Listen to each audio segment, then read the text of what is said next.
Hello everyone, I hope your preparations are going on well. अब जितना important होता है एग्जाम के लिए प्रिपेयर करना, उतना ही इम्पोर्टेंट है ये चेक करना कि जो आप पढ़ रहे हैं उसमें से आप कितना रिटेन कर पा रहे हैं। तो with that a kind of basic revision is here. कुछ एमसीक्यूज हम लोग डिस्कस करेंगे और ये सारे पीवाईक्यूज हैं जो प्रीवियस ईयर्स में पूछे गए हैं। तो ऐसा नहीं है कि हमेशा टफ ही क्वेश्चंस बोर्ड्स में आते हैं। तो हम लोग क्या करते हैं, कॉम्प्लिकेटेड पढ़ने के चक्कर में ऐसा सोच के कि पेपर तो बहुत ज्यादा टफ और ट्विस्टेड आने वाला है, इजी चीजों को स्किप कर जाते हैं। तो it's nothing like that. Paper आपका मिक्स रहता है, इजी क्वेश्चंस भी कई सारे उसमें होते हैं। तो let us have a look at some of these questions. Question number 1 is Van Hoff factor for Na2SO4.10H2O solution assuming complete ionization is। तो जहां भी आपको कंप्लीट आयोनाइजेशन या कंप्लीट डिसोसिएशन जैसे वर्ड्स दिखते हैं, ऐसे क्वेश्चंस बहुत ही सिंपल होते हैं।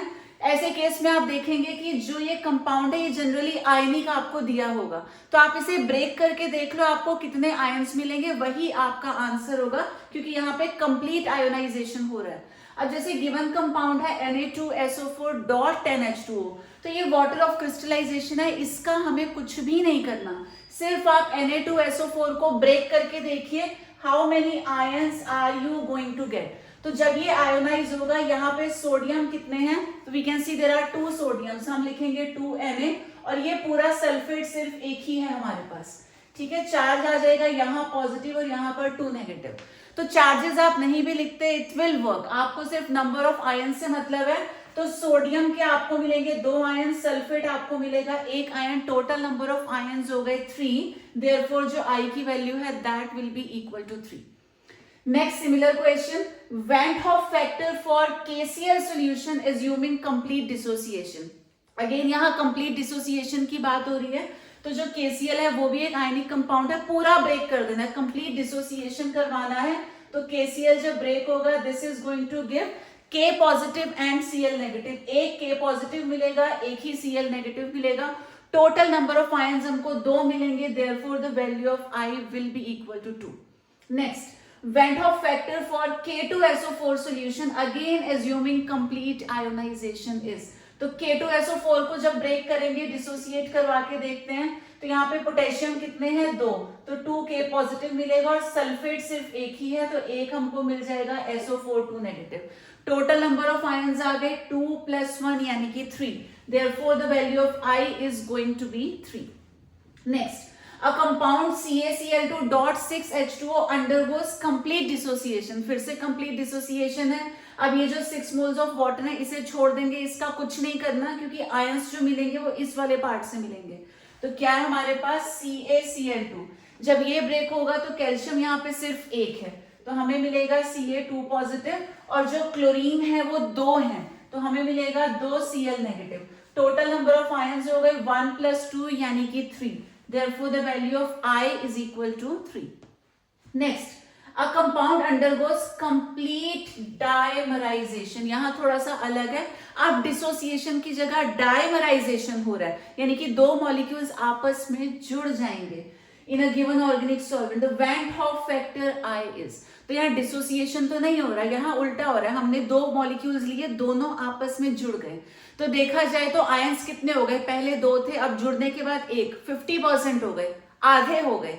आधे हो गए तो I की वैल्यू भी हाफ हो जाएगी, therefore this is equal to 0.5। Now next, a compound undergoes complete tetramerisation. Tetramerisation का मतलब 4 मॉलिक्यूल्स आपस में जुड़ जाएंगे। हमने 4 मॉलिक्यूल्स लिए, बट आफ्टर द रिएक्शन वो चारों आपस में जुड़ के एक मॉलिक्यूल बना देंगे। तो in a given organic solvent the Van Hoff factor I is। अब यहाँ पे टूट के टुकड़े तो नहीं मिलेंगे, उल्टा 4 मॉलिक्यूल्स आपस में जुड़ के सिर्फ एक बनाएंगे। तो कितना हो जाएगा, पहले 4 थे अब सिर्फ एक है, 1/4 हो जाएगा।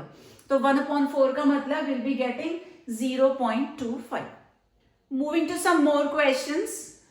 Isotonic solutions have the same.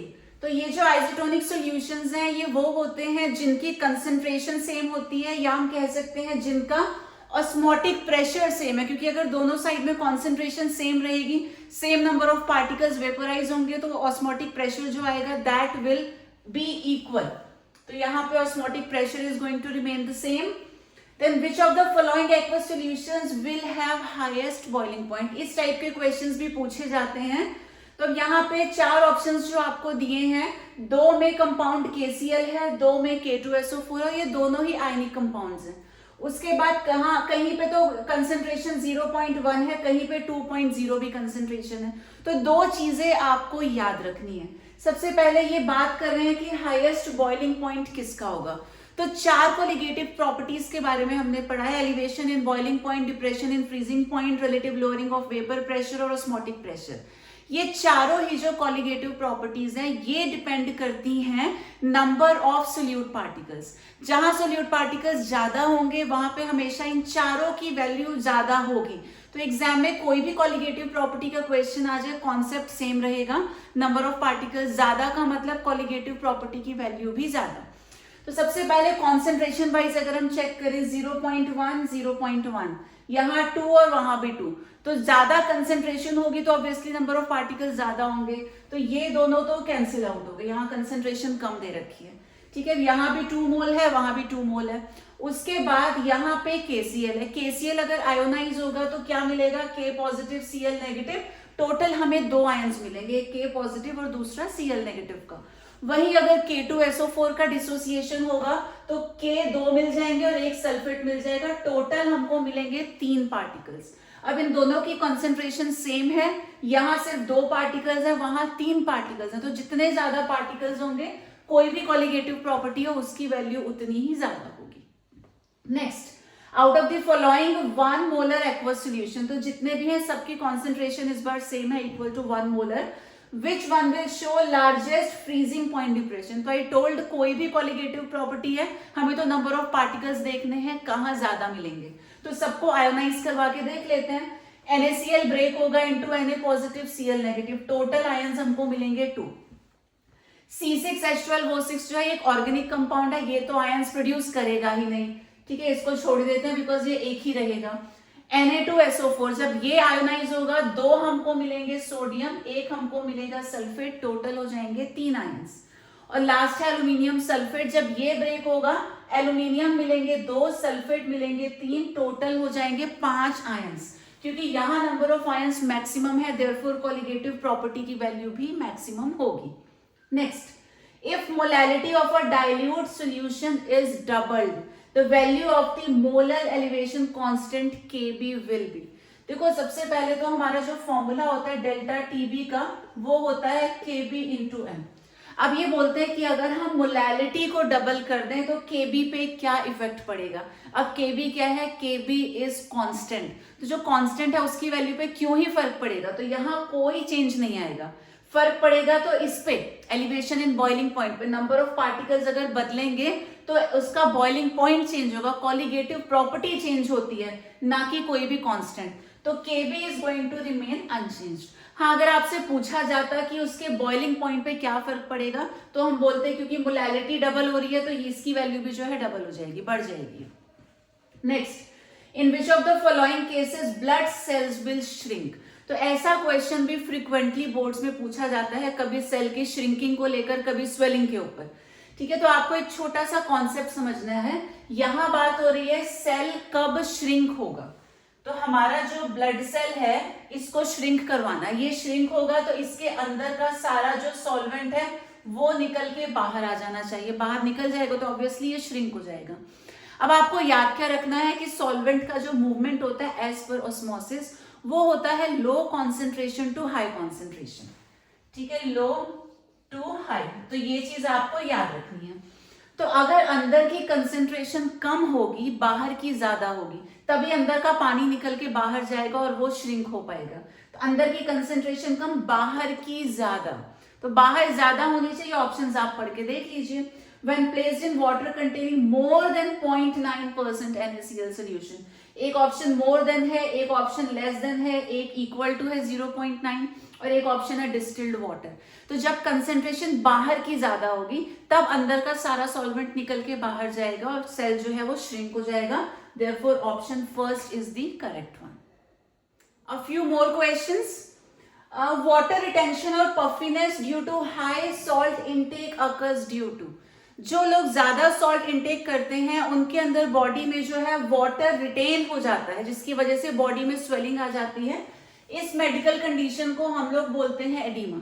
तो पूछा ये जो वाटर रिटेंशन होता है या जो स्वेलिंग आती है बॉडी में पफिनेस, उसका रीजन क्या है? तो उसका रीजन होता है ऑस्मोसिस। अभी हमने डिस्कस किया था ऑस्मोसिस में क्या होता है, सॉल्वेंट मूव करता है। यहाँ पे सॉल्वेंट वाटर की बात हो रही है, तो वाटर जो है सेल्स के अंदर चला जाएगा, एक्यूमुलेट हो जाएगा, जिससे बॉडी में स्वेलिंग आ जाएगी।